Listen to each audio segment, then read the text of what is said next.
So now that we're ready to start using Bootstrap, what we want to do, ideally we want to have a navigation menu. So this is typical in most Bootstrap projects that you do want to have this navigation menu available. There's different ways to add navigation menus as well as a lot of different examples of navigation menus. So what we're doing is we're just starting with a basic one. When we look at all the different samples here, we're going to use the starter template, and what that comes with is that's a basic layout where you've got the navigation here at the top, you've got a few links, and then when you resize the page and you shrink it down, this navigation menu turns into a drop-down type menu. And this is for mobile devices where you can touch the menu, open up the menu, select the item from the menu, and as well close the menu and get access to the content. So when your space is limited, you do want to cut back on spacing and use your space wisely as you can. This is our example of that code on our local host, and now we're just going to start to customize out this to be a more attractive web layout. So as you can see, we're going to work with what's provided, where we're going to have the 3 pages, we're going to have a project name, so this is going to lead back to the home page, as well as we're going to have some content here within the container. So we're going to keep all of our navigation here at the top as is within the Bootstrap standard. You can customize it, you can put it on the left hand side, you can keep a smaller menu here at the top, a bigger menu at the left. It's however you want to style your project, and you can work with it. And with Bootstrap, either way is fairly easy to do. It's easy to add in a side menu, it's easy to add in a top menu. Whatever you want to do, you can accommodate that with Bootstrap. But as mentioned before, we do want to stick a little bit with the native Bootstrap suggested type navigation menu, and that's only because that this is a standard type menu for mobile users. They're going to be familiar with this type of drop down and access to it. So I've built quite a few large projects incorporating this type of menu as well, and it does become very flexible, and it usually is familiar to users, and that's what you want to do. You want to keep some familiarity to users. So what we're going to look at now is going to be the nav container. And this is going to be our navigation container. So all you have to do is just do nav class, nav bar inverse, and we're doing nav bar fixed top. So this is keeping it to the top. This is keeping it at inverse colors.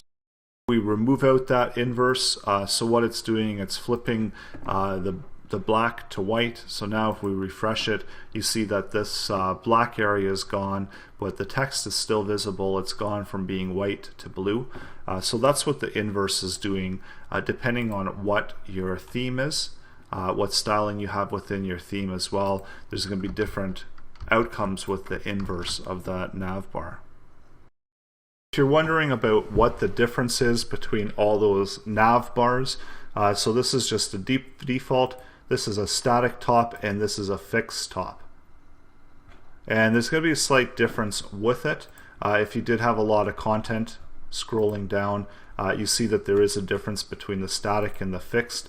The fixed always stays at the top. And again, this is going to be a design preference, but if you are using mobile, having a menu staying at the top is a great way to give your mobile users that access to any part of the menu where they could just click through and access it, as opposed to a static top where they might not be able to get down to the menu if you do have quite a bit of content that they have to go through. As well as the default. So if you're going through the default here, this is just going to default down, slightly down. It's not going to be right at the top. And again, it's going to stay there within that position. So if you did have a lot of content and you were scrolling down, you might not have the ability to access that content. This is why by default you should be using that fixed top.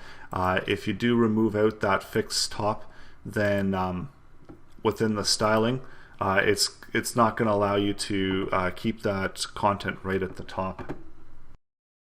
As you can see within our example, when we remove out that fixed top, we no longer have it sitting there floating at the top, And if we do actually bring that in, you can see that it does stay there at the top once we add that code back in. So that fixed top is important. That's what the inverse means. And then the nav bar just indicates that this is the navigation bar, so that BootStrap understands that this is your navigation bar. Then just below that, you've got a class, so navbar header. So when we look at this class, this is going to contain all this information. And then here we've got ID navbar, and we've got collapse navbar collapse. So what this means is this is that collapsible navbar menu.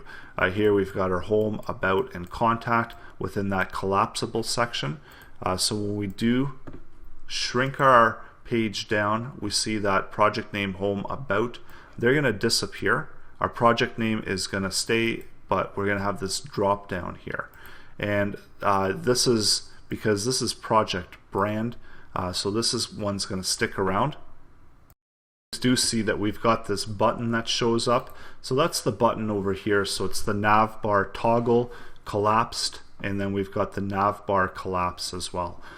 So all of that information, what this does is this allows you to set you up to have that navbar. And here we've got the icons, so span class icon bar, and what these are doing is this is creating that kind of icon bar button. Remove that out, we see that the button icons are gone and that project name is gone, so we know that this project name goes across even on the small screens. It's just the way that it's formatted, and allows BootStrap to know that that's what you want to use that for. So that's how you work with the navigation. And of course, if you want to add additional items in the nav bar, you can do that here as well, simply by adding a new line and then just typing in some HTML there within that new line element. And what that will do is that will create that new element right away within that drop down menu, as well as in that menu across. So you don't actually have to duplicate your work, and this is one of the great features about BootStrap where this is built in. You'll also see sometimes in some cases developers will go off and they're going to create their own navigation bar. So that's not going to always be necessary because you do have a lot of built-in functionality within BootStrap. But if it isn't fitting in within your styling, then you might have to customize some of the coding here.